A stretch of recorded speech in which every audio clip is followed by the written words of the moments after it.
Mortgage deferrals. This is one of the biggest topics that I keep hearing about from clients and other people that have contacted me. So I wanted to go through some information and answer any questions that I keep hearing about.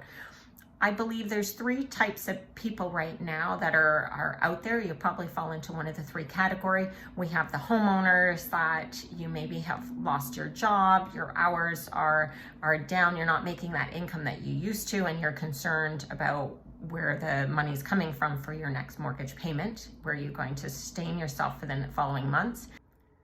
Some of you may have tenants that are unable to pay their rent, and therefore that translates into you having issues or concerns about paying the mortgage.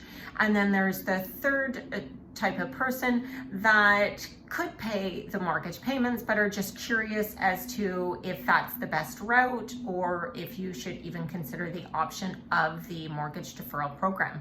So I'm going to just go through what really deferral means, and it's not a mortgage freeze. What still happens is your interest is being calculated on the initial principal amount. And so although you don't have to make your payment for 1 month, 2 months, 6 months, that interest is still being calculated and will be added at when you start paying again, and you have to pay that within whatever you have left of your term.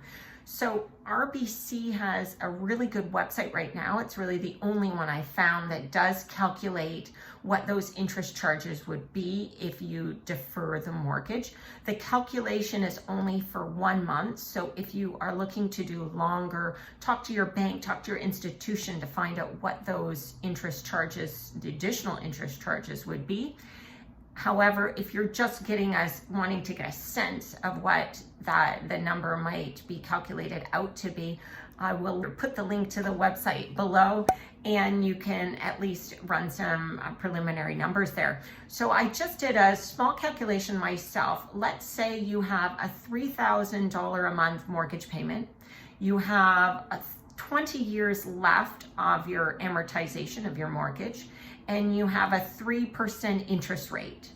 If you wanted to calculate what your additional interest would be if you just did not have to pay 1 month of that mortgage, you would have an additional $2,300 of interest that you would need to repay in that term. So you can only imagine what those costs would be if you're deferring 6 months of interest. It really does add up.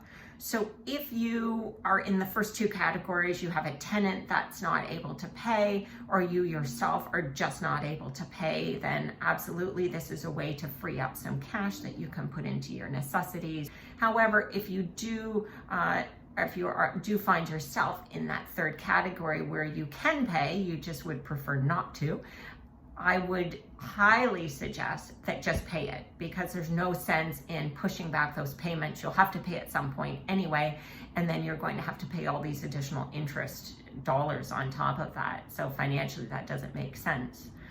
I hope that clarifies things up a little bit. If you still have additional questions, if you want to discuss at all, feel free to call, text, email me. I'll leave my info below. I'd love to hear from you. Na na na na na na na na